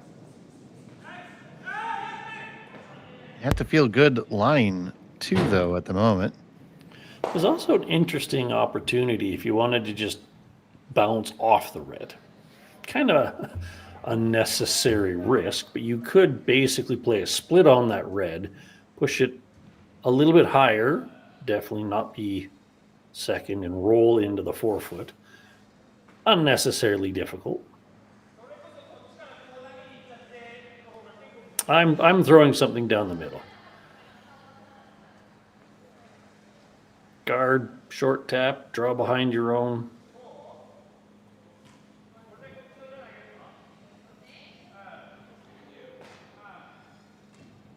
Oh, so that's a thought behind everything.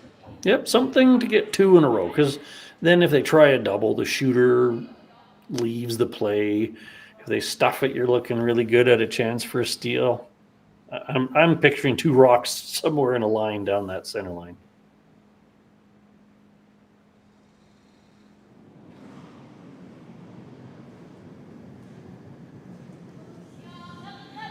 You don't see the draw under your own in the 4-foot too often, but hey, it can be a powerful tool.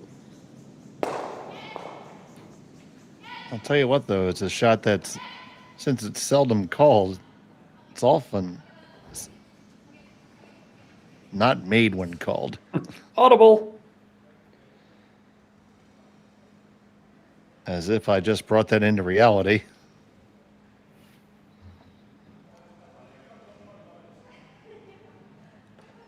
So that's a thought.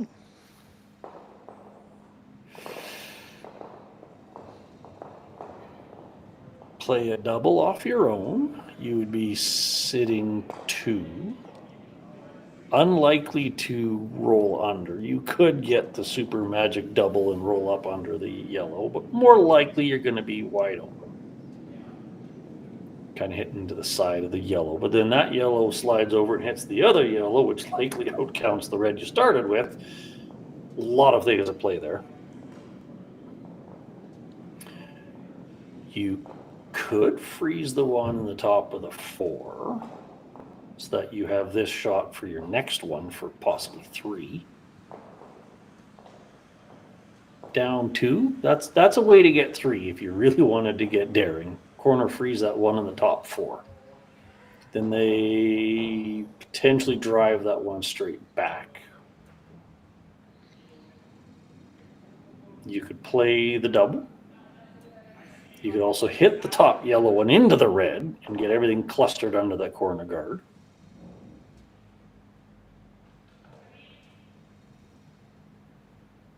None of them are easy, though. Yeah, they're still trying to decide exactly what they want to do here. We see a game coming off the ice. That's Immonen coming off the ice.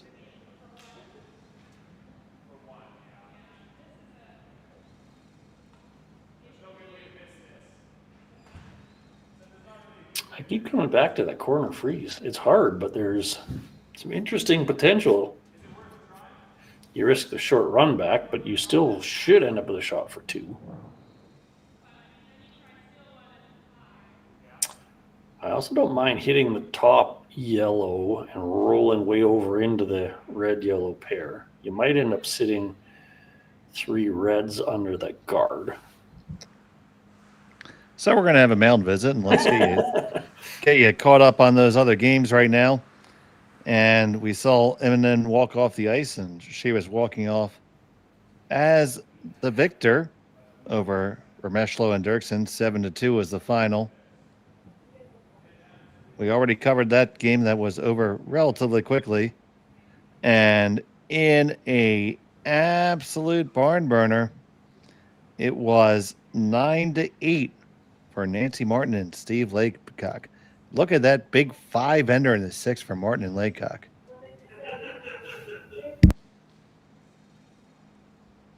That was a big score there. They're kind of liking this potential. Basically, yellow into the red double. If you hit high on the red, then the yellow goes over the bottom one. If you hit low into the red, the yellow does catch, but you'll have 2 reds sitting fairly nice in front of it. I like this.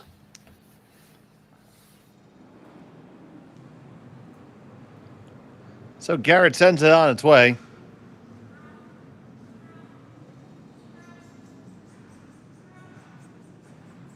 Ooh. This is going to be only clip the back one. Muy interesante. I think that doesn't go in the best bucket there, buddy. You took out shot rock, but that was the only plus. That was your I'm best just gonna Marvin. Throw it back. That was your best Marvin the Martian sound right there. My Iridium 232 Super Duper Space Modulator. Misfired. Well, that was better than flashing everything, but it didn't really turn this into a super duper awesome power play. No, it's going to be one of those moderately unsatisfying ones. I don't know if it's going to be moderately unsatisfying. This might be give up a steal unsatisfying. They're looking to put this basically right back where it was. Bite the button under your own.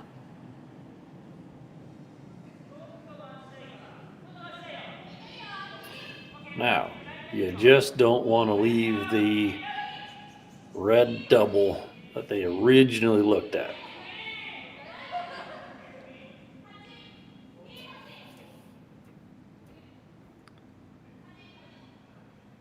It's a little toasty. This one is quite toasty. Going to the coasty. All right, well, who's second shot?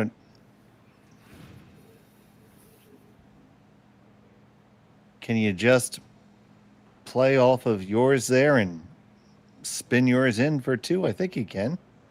If you hit fairly thick on the red, it'll go down, bounce in off the yellow, and your shooter will naturally roll towards the middle. But you got to get fairly thick, and there's a guard in the way. But it is a chance to tie the game. I think that's the only shot you had to make. Because if you hit it too thin, then it probably stays partially biting the 12, and then that back one that she just threw works. They are not going to take it on. They're just going to draw. God bless you, Gord. Well, thank you. Even if you didn't sneeze. I don't know. I kind of feel like you got to try that shot. I think so, too. If you're too thin, your shooter just rolls to shot. If you're too thick, the bottom one rolls for shot. But if you get it just right, they both kick in and you get 2. It's a lot easier to steal 1 than 2. And you only have to do it once. If you only score 1, you got to steal.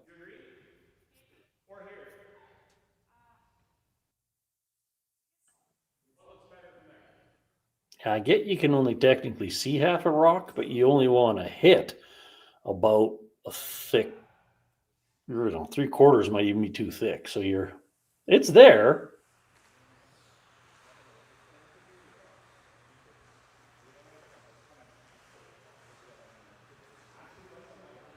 He's coming down to sweep, which makes me think they're throwing a draw. Because for the most part, he doesn't sweep or hits.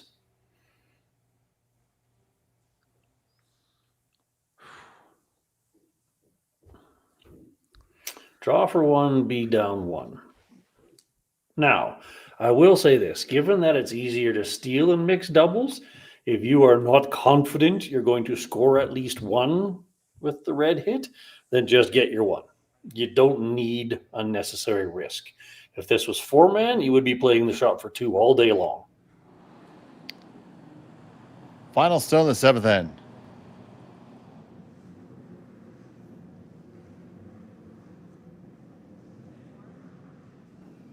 Just playing the draw in.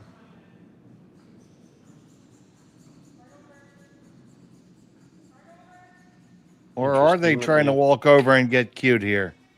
You got to have enough weight, or else this isn't even cute at all. It's oh no, and that's a steal of probably just 1. Probably measurable for at least just 1. It's the 1 for sure. If it's 2. You kind of feel like she wasn't committed to that shot, and maybe they should have just went for the draw. Because that wasn't nearly the right weight for that call. No, that was definitely not the effort. Not the way you throw it if you're committed to it. So here we got Connor. There we go. Right about to there. And to less than that, it is 2. They're going to look at it again. You're supposed to go all the way around. Take a shortcut. But it is 2 yellow. So 4-point lead. The Springers have their work cut out for them when we come back to Martensville after this. Hey, Ben, what's the Aztec Safety online e-learning website again? Yeah, that would be aztecsafety.com. Fire extinguisher and firefighting. We'll send that one to Paul. Now here's a course I should probably take. Conflict resolution. Power line safety. Yeah, I thought it might help me with my line calls. Did you know this Aztec website has over 100 safety courses? Jeez. Aztec Safety online course. Ground disturbance. Could have used that a few seconds ago.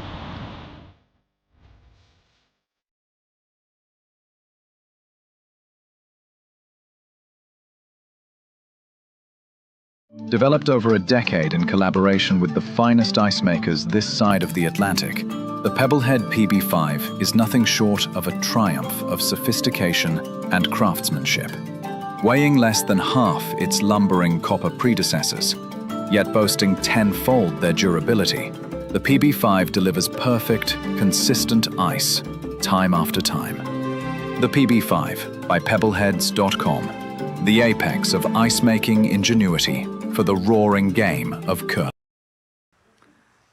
Welcome back to Martensville. It's the eighth end, and it's the Springers down by 4 after giving up a disastrous steal of 2 on their power play. Yeah, that was just really felt like they couldn't picture it, so they should have just settled for the easy one and kept in a tight match. But that's again in the past, so now you need to do everything you can to get a whole bunch of rocks in the forefoot. I would say the first shot by Matsumura and Tanida was really quite sly. They've gone in and pushed the red one well out of the forefoot. So then if they have to draw against something, it's not that hard to outdo, not likely in the way, so on and so forth.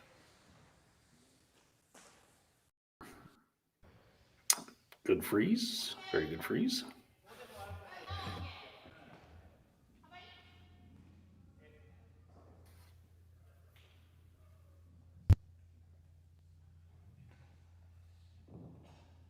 So here's Tanida getting ready to throw his first.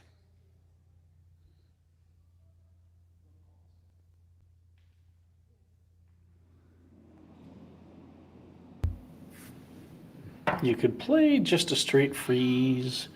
You could look to jiggle things around a bit. They're in such a driver's seat right here. You just need good angles. Driver's seat for sure. I would love to see them break up that yellow-red pair. You only need a few inches, but you need to pop them apart. Or guard it. Oh. Bad Now, bucket. that doesn't smell give up 4, but that was a subtle oops. So if red gets a little bit to the high side, you could actually set up a clip the red yellow pair on the way by, and the bottom yellow one might scooch over top of the back red one, and good things can happen. For those of you who are interested, if this score holds, there will be 2 tiebreakers required, so there will be draws coming up for the late night.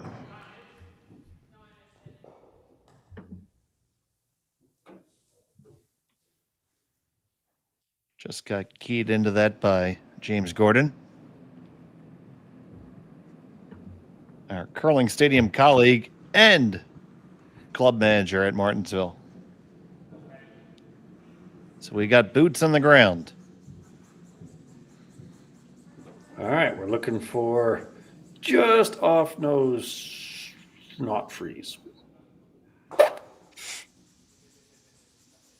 Well, there's a certain bucket that I'd put that in, and it ain't the awesome one. That's not the good one. No, you need a lot of rocks to count, so losing one is, well, suboptimal. About as enjoyable as a swimsuit in a blizzard.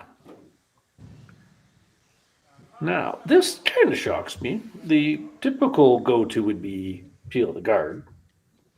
Because how do they score 4 if there's nothing to hide behind? But something to be said about if all my rocks are in the house and yours are not, also hard to score 4.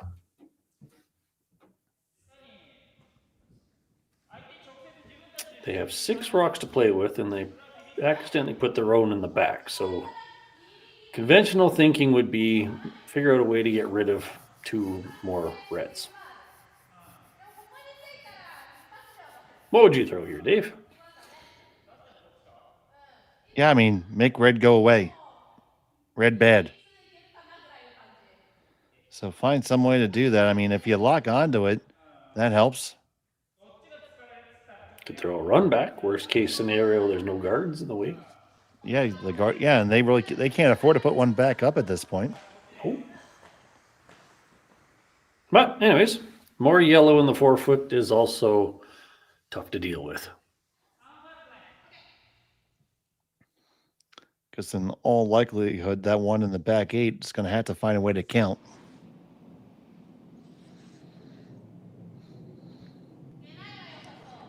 And there's the aforementioned James Gordon getting the scraper ready.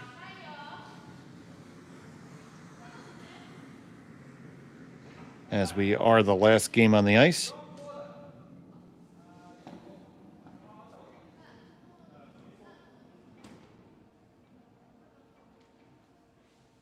Play a little cutesy split. Little corner freeze nudge.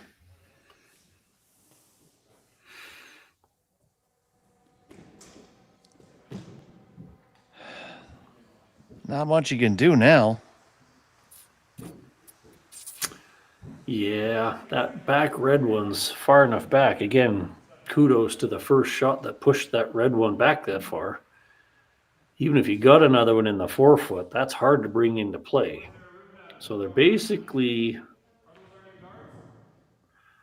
I was actually wondering if you could play hack to put the second yellow out of play, but end up basically frozen on almost the nose of that highest yellow in the house, so that it's kind of aimed at the 2 in the 4-foot. How's that for a complicated scenario? It sounds at least plausible. That's what I would probably do. Just try to get almost a nose with hack. Pop that one yellow into at least the 12-foot. Aim yourself at the one in the house, and hopefully the angles are right. The biggest problem with this plan is the other team gets to throw stones also. Yes. That's where take that same thing, a little bit heavier, and stay frozen on the yellow one was kind of the idealistic picture I was painting. Matsumura there looking on the one side, and Tanida said, Red Rock, C, hit. Yeah, I'd be hitting that top red one. Nothing complicated about that. One less red in play, and you will be sitting 2, 3, 4, 5, 4, 6, 4, 6. There you go.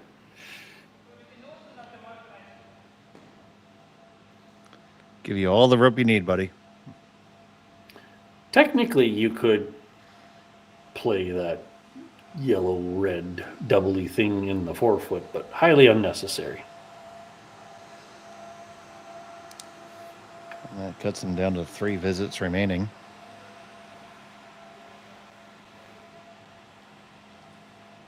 Should be good for the rest of the game.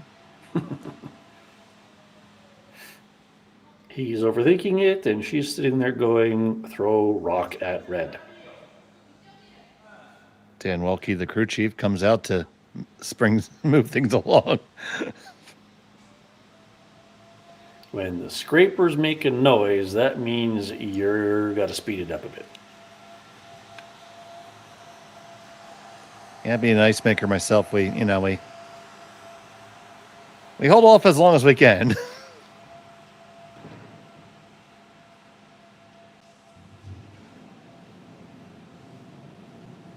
He sees the rock. And he hits the rock. Does he get the one in the back as a bonus? Yes, he does. And that will make the math not math.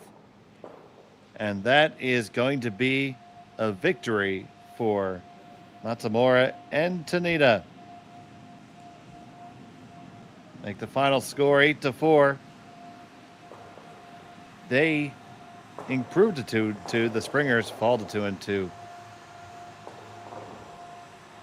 Gord, your thoughts?